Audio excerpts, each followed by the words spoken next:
Before we begin, take a breath.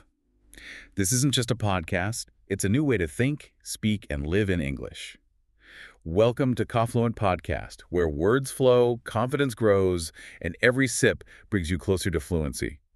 So imagine a prison where the inmates, they aggressively defend their own bars. Right, because the cells are just, so unbelievably comfortable. Exactly. Like you wouldn't even need to hire guards. No one would ever try to escape. Because why would you leave? Right. Yeah, and today we are doing a deep dive into an intense audio commentary that argues, well, that we aren't just heading toward that kind of dystopian future. He argues we're actually living in it right now. Yeah, right now. We are unpacking this really fiery chapter-by-chapter analysis of Aldous Huxley's 1932 classic Brave New World. Such a landmark book. It really is, and this breakdown is provided by a very passionate, though unnamed, audio host. And we are specifically zeroing in on his breakdown of Chapter 1 today because, Huxley wrote this novel nearly a century ago, right? Yeah, back in 1932. But the source material we are examining today draws these incredibly stark, really controversial parallels between Huxley's science fiction and, well, our modern society. Like covering everything. Yeah. Everything from public education to mass media down to the very structure of the modern family. It covers a lot of ground. But before we really get into the weeds, I think we need to lay down a quick ground rule for you, the listener. Oh, definitely. The source material we are unpacking today, it contains some highly politically charged commentary. Very sharp critiques. Yeah, of global elites, the modern public school system shifting social movements, you name it. So we need to explicitly remind you that we are completely impartial here. 100% neutral. We are not taking sides, and we are not, endorsing the viewpoints presented in the audio. Our job is simply to unpack the fascinating architecture of these arguments. To figure out how the original author believes these mechanisms actually work. Right, so, okay, let's unpack this. If an authoritarian power wants absolute, just unshakable control over a society, they can't wait until citizens are adults, right? No, by then it's way too late. They have to start at the absolute beginning. Which means literally taking over how human life is created. Mm-hmm. In Huxley's dystopian future London, human life decidedly does not begin with a family. Far from it. The source takes us on this tour of what Huxley calls the Hatchery and Conditioning Centre. Just the name alone is creepy. It really is, because in this world, humans are no longer born. Like the very concept of a live birth is considered disgusting. It's an unspeakable relic of the past to them. Yeah, so instead, humans are manufactured. They are created in these massive, sterile incubators and literally decanted from bottles on an assembly line. And the podcaster points out the specific chilling language Huxley uses here. Like you said, he calls it a hatchery. Right, a term we usually reserve for chickens under a heat lamp. Exactly. But now it's applied to human beings. And the state goes to these shocking biological lengths to make sure natural reproduction is just utterly impossible. Yeah, the source highlights this detail from the text where 70% of female embryos are intentionally sterilized. By being given massive doses of male sex hormones, right? Yep. They are categorized as free martins in the book. And the audio host explicitly compares this biological manipulation to modern societal shifts. He makes a direct comparison to transgender individuals, doesn't he? He does. He argues that it represents a deliberate cultural move away from natural independent reproduction. Which is a huge claim. And I guess I was struck by this and I just had to ask, why go to such extreme lengths to eliminate the traditional family unit? Well, the source spends a lot of time on that exact motivation. Yeah. From the perspective of an authoritarian state, the traditional family unit is the ultimate competing authority. Because of the loyalty aspect. Exactly. When parents raise a child, those parents instill their own unique values, their own history, their own loyalties into that child's mind. And to a totalitarian regime, that is super dangerous. That's a competing allegiance. Right. So by removing the parents entirely and manufacturing the child in a state-run hatchery, the government basically gets an absolute blank slate. They get total control over the psychological conditioning of that human being from day one. From day one. And, I track with a family argument, at least logically, within a sci-fi setting. Yeah. But the source takes this fiction and drops it right into our modern lap. He points to skyrocketing divorce rates as evidence of this breakdown, yeah. Right. But where I struggled a bit was his leap to public education. Is he really arguing that dropping a toddler off at a typical neighborhood daycare is a deliberate act of state conditioning? Yes, he is. And the mechanism he points to there is time and exposure. He claims that this relentless push for children to enter the institutional system at younger and younger ages, Like moving from first grade down to kindergarten, down to preschool. and now universal daycares for toddlers. Exactly. He says that is not about giving kids an academic head start.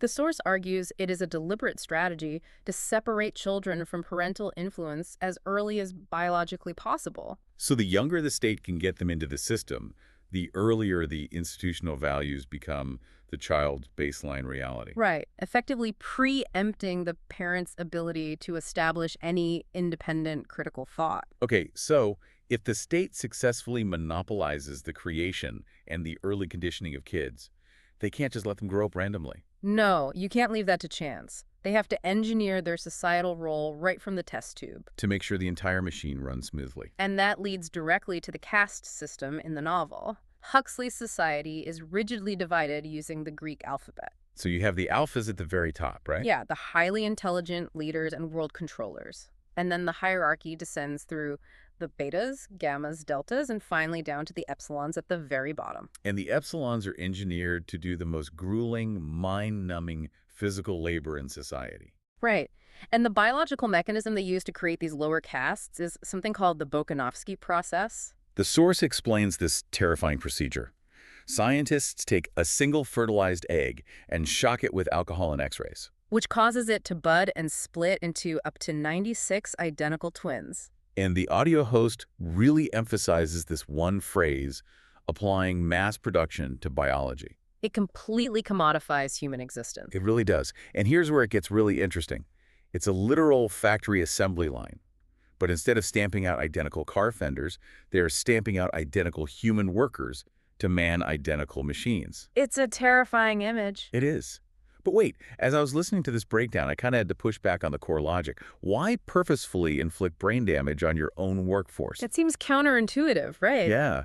Wouldn't a highly advanced technological society need the absolute smartest citizens possible to maintain all that complex infrastructure? You would assume so. But the source points us to the specific philosophy of the director of the hatchery in the novel. What does he say? The director explicitly states that generalities are intellectually necessary evils. Meaning what exactly? He means that specializing in one tiny repetitive task makes a person useful. But understanding the big picture, like having the intellectual capacity to ask big general questions about life, morality, and society. That's dangerous. Incredibly dangerous. Because smart people who ask big questions tend to realize they are being exploited, and then they rebel. Exactly the point the source highlights. So to permanently prevent rebellion, the state intentionally starves the epsilon embryos of oxygen before they are decanted. So they physically stunt them. Yeah, they purposefully inflict brain damage so that the epsilons lack the biological imagination required to even question their miserable existence. The logic is dark, but I guess it's effective.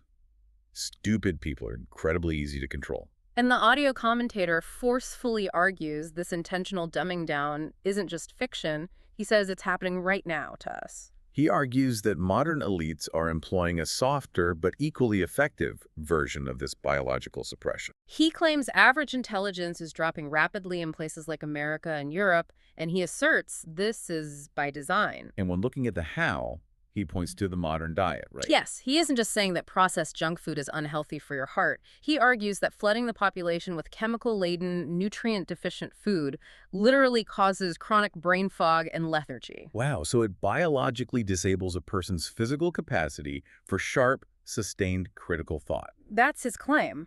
And he also targets mass media. Right, he specifically calls out reality TV shows like The Kardashians.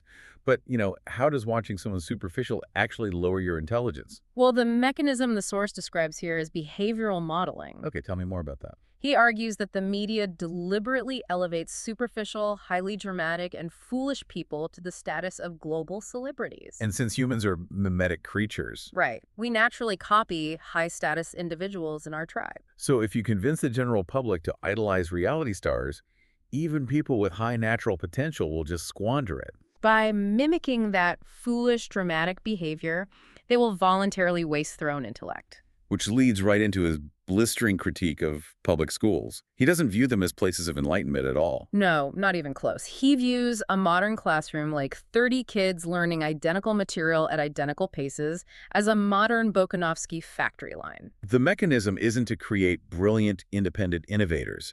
The goal is to train compliance. It's all about teaching kids to memorize, repeat, never question the curriculum. And eventually fit perfectly into the corporate economic machine. Exactly. And this relentless physical and psychological engineering brings us to the ultimate, most terrifying goal of the world controllers. And this is the philosophical concept that drastically separates Aldous Huxley's vision of dystopia from almost every other famous dystopian novel we know. Orwell warned us about a prison built of fear and pain. But Huxley warned us about a prison built of pleasure and comfort. And the terrifying truth is, you rarely try to escape a comfortable prison. That is the core contrast the source draws here. In George Orwell's works, like Animal Farm and 1984, control is a boot stamping on a human face. It's very overt. Very overt. It is maintained through visible oppression, violence, and constant surveillance. Think of Napoleon the pig in Animal Farm, using his vicious attack dogs to terrify the other animals into submission. The animals know they are oppressed. They're just too terrorized to fight back. Right. But in Brave New World, the control is entirely invisible. There are no attack dogs. No, there is only soma, the state-sponsored drug they take to feel blissfully happy the moment they experience a hint of sadness or anxiety. So the defining philosophy of Huxley's world is that the secret to happiness and virtue is liking what you've got to do. The controllers don't just want to force compliance. They want to condition you so deeply that you actually enjoy your inescapable social destiny. Our podcaster translates this into a very stark phrase. He says the ultimate goal is to make people love their slavery. And he compares this invisible control to the movie The Matrix, where the inhabitants don't even know they're imprisoned. Right, to maintain that perfect illusion of freedom, the state has to constantly monitor everything. The source notes a specific detail from Huxley's first chapter. Oh, the hatchery keeps 88 cubic meters of card index. Yeah, containing every relevant psychological detail about every single human being. Which is astounding when you consider Huxley wrote that decades before computers even existed. Decades before. And the source explicitly compares that massive physical card index to modern algorithmic data harvesting. He argues that Facebook, our smartphones, and the tech giants are building those exact indexes today. Constantly gathering massive databases on where we go, what we buy. And specifically mapping the exact emotional triggers that keep our eyes glued to the screen. It's horrifyingly effective because the illusion of choice. Yes. Like, we feel like we are making independent decisions when we tap our screens or buy a recommended product. But the source is asking us, are we actually choosing or are we just executing our programming? Are we already plugged into this matrix? Think about how often we reflexively stare at our phones. The psychological advantage of this system is total. A slave who feels the whip will harbor resentment. And eventually, he will plot a rebellion. Exactly. But a slave who believes he is acting out of his own free will, he is the perfect citizen, he is absolutely no threat to the system. In fact, he will aggressively defend the very system that harvests his data and controls his behavior. So, if we are living in a real-life Brave New World, as the source argues, how do we possibly break out of this invisible matrix? So what does this all mean, right? If we are surrounded by these invisible bars, if our own comfort is the cage, how do we possibly pick the lock? Well, the podcaster moves into a Q&A portion with his audience, and this is where he offers his blueprint for escape. He frames it as taking the red pill, keeping with that matrix analogy, choosing the painful truth over the comfortable illusion. His solutions require radical detachment. First and foremost, he advocates for an absolute rejection of the public school system. Through rigorous homeschooling. Yes. To his mind, this is the only practical way a parent can sever the state's conditioning cycle and reclaim those foundational years to teach critical thinking and traditional values. He also calls for completely unplugging from mass media and television. He explicitly calls out Disney programming for children as pure, engineered conditioning. He urges his listeners to turn off the news, turn off the reality shows, and return to reading old books. But I had to pause there. Why specifically old books? A newly published book can contain brilliant, subversive ideas, too. The specific logic behind reading old books is about escaping the current cultural algorithm. Okay, how so? Books written hundreds of years ago were authored before the modern era of mass social engineering and rapid-fire media. Ah, I see. So by engaging with the thoughts of a writer from the 18th or 19th century, you are forcing your brain to process raw, unsanitized ideas. Ideas that haven't been tailored to trigger modern anxieties Right. or conform to current acceptable narratives. Exactly. It physically rewires your brain to engage in independent, sustained thought. And he gets very personal about this rewiring process, too. He talks about his own disciplines, like practicing a strict 2-day water fast. Initially, I thought that was a bizarre health tangent. Right, but then the mechanism clicked for me. If the controllers keep us docile through bodily comfort, constant snacking, endless consumption, Then intentionally denying yourself food is a profound act of rebellion. choosing temporary, severe physical discomfort is how you reclaim sovereignty over your own body. It's a way to reset your dopamine system and reject the comfort as control paradigm. It is a deliberate practice of discipline against engineered urges. And despite how incredibly dark his overall worldview seems, the source actually ends on a surprisingly optimistic note. He does. He believes a great awakening is currently underway. Fueled largely by the internet, allowing people to share these unauthorized ideas and bypass traditional media gatekeepers. He points out a statistical argument during that Q&A that I found really fascinating. He essentially says, look, we don't need to wake everybody up. Because many will always just follow the herd. This raises a vital question about how societal change actually functions. Right. The source asserts that human nature dictates the vast majority of people will always take the path of least resistance. But historically, he argues, you never need 100% participation to change the world. You only ever need a critical mass. He says about 20% of a highly motivated population to wake up, break their conditioning, and actively fight back to create real change. If that 20% leads the way, the rest of the herd will organically follow. So whether you agree with the audio host's specific political views, his stance on public education, or his theories about a global elite, his intense analysis of Brave New World serves as a massive, flashing warning sign. It is a powerful prompt for every single one of us to look in the mirror. It forces you to examine your own life and ask, where have I traded my critical thinking for convenience? Where am I just accepting the societal default because it's easy and comfortable? That is the true value of rigorously analyzing a text like this. We started today looking at Huxley's terrifying artificial hatcheries. A science fiction concept of babies in test tubes. And through the lens of our source material, we traced how those dystopian mechanisms mirror passionate real-world warnings. Warnings about the way we educate our children,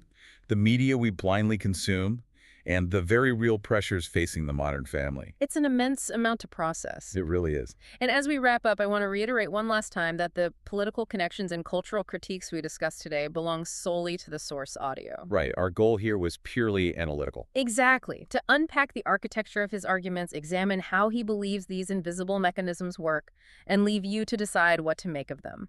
And that brings us to the end of today's deep dive. But before you pull your headphones off or turn off the car, I want to leave you with one final, lingering question to ponder on your own. Something to really think about today. It builds on everything we've talked about regarding Huxley's vision of a comfortable prison.